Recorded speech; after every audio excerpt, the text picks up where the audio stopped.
歡迎大家嚟到第2期嘅內容。咁乜嘢係成功指標呢？首先，成功指標係喺我嘅教學入面嘅專有名詞嚟嘅，唔係任何一位導師嘅手筆，純粹俾大家有系統同邏輯咁去了解唔同型號背後嘅需要啫。成功指標係講緊點樣去定義第一期我所講嘅型號追求背後嘅意思。例如2號講緊佢要被愛，咁究竟點樣先為之被愛呢？8號講緊要強大，咁點樣先為之強大呢？呢一個部分咧就會解釋多少少啦。而呢一種嘅成功指標係會因應住心理狀態變化而改變㗎噃，所以我哋一陣講嘅只係每個型號嘅本質嚟嘅啫。心理狀態變化之後嘅成功指標，我哋會喺第7期嘅時候先再同大家慢慢解釋嘅。好，事不宜遲啦，我哋先睇下2、3、4先。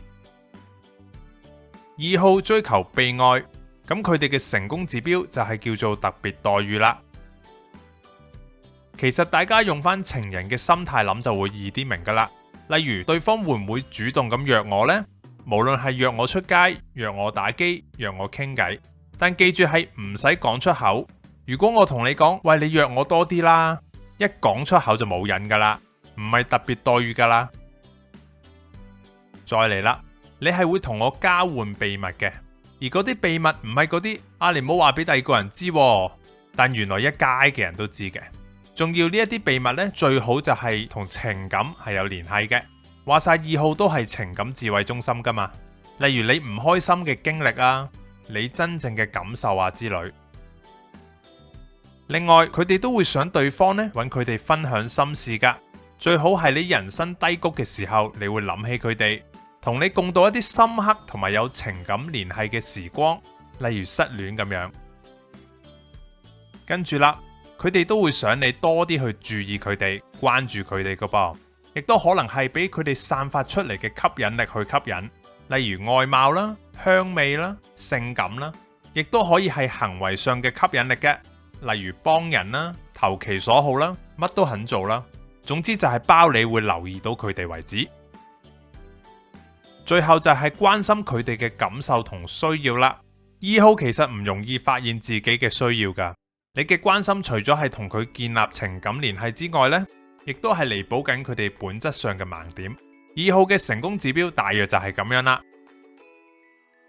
每一個型號會去做啲乜嘢嚟回應啱啱我講嘅成功指標呢？而呢一樣就係我哋一陣間會討論嘅行動策略啦。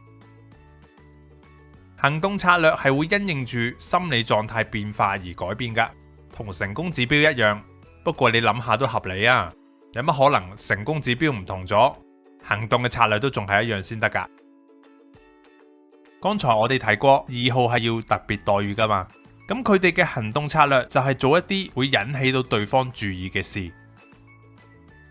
俾5秒鐘大家諗下啦，有啲乜嘢例子呢？情人會點樣吸引另一半嘅注意呢？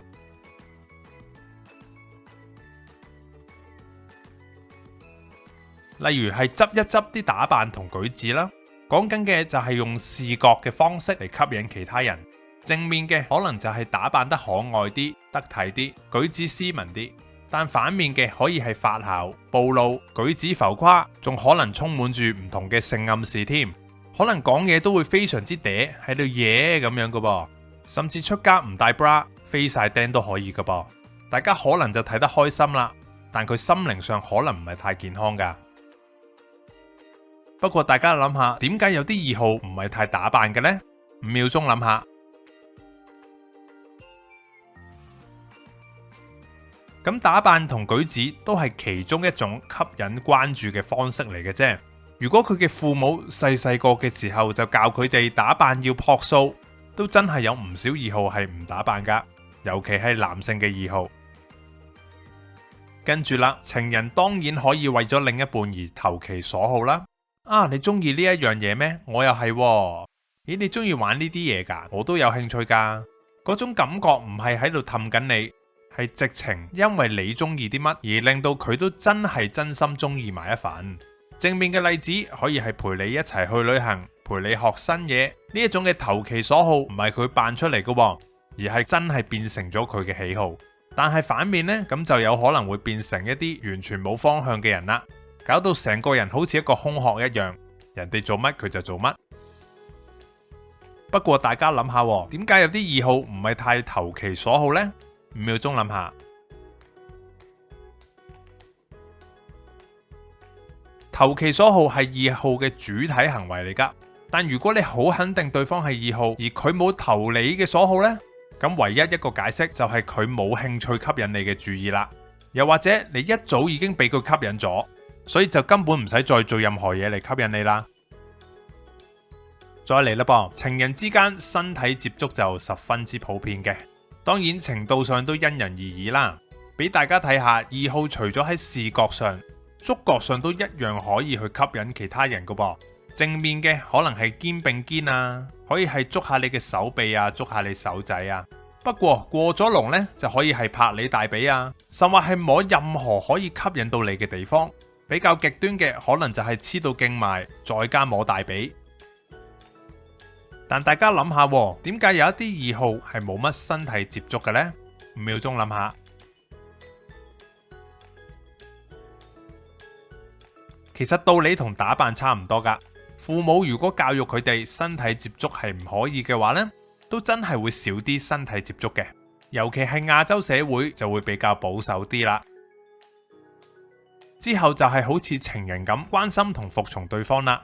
大家都明白二號喺度氹緊對方，令對方喺情感關心上面或者權力服從上面可以滿足到對方嘅心理需要。正面嘅可能就係關心對方，亦都可以係幫下人啦，可以係聽教聽話。反面嘅可能就會變成擦鞋，又或者係成日要人哋俾自己關心。我見過有二號係為咗氹老師嘅歡心，逼其他人參加老師嘅活動噶噃，搞到啲同學仔好唔舒服啊。咁有冇二號係唔關心同服從人嘅呢？5秒鐘諗下。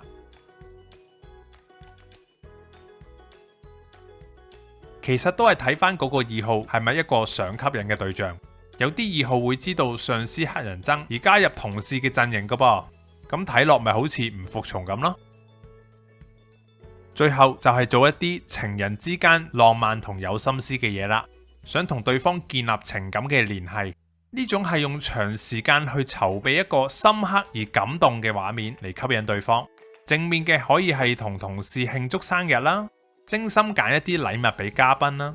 但反面嘅可能係搞一大壇大龍鳳，仲要逼對方一定要好感動先得，又或者想對方咁樣對翻自己。咁有冇二號係唔浪漫冇乜心思嘅呢？5秒鐘諗下。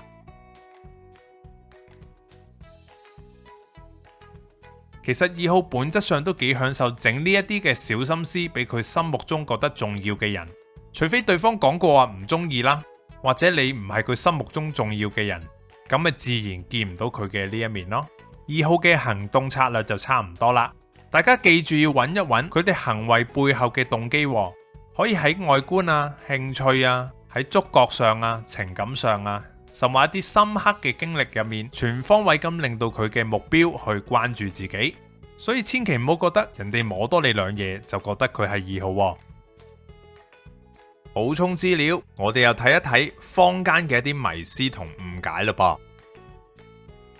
二號喺坊間好多時俾人嘅形象都係講緊幫人，所以好多成日幫人嘅朋友呢就會覺得自己係二號啦。事實上之前都有提過負型噶嘛，負型其實有分3種噶，其中一種叫做社交負型，而呢一啲嘅朋友仔佢會將個焦點放喺社會嘅認同上面，係會推動佢哋做好多幫人嘅事噶，搞到好多社交負型嘅朋友就以為自己係二號啦。而其實每個型號都有社交負型噶噃，咁咪即係1至9其實都可以似二號咯。加上個名又好聽啲呢，叫做助人型，所以都唔少朋友會認自己做二號噶。嚟到呢度都接近第2期第2部分嘅尾聲啦，唔知大家覺唔覺得我哋每一個人真正可以選擇嘅嘢其實唔係好多呢？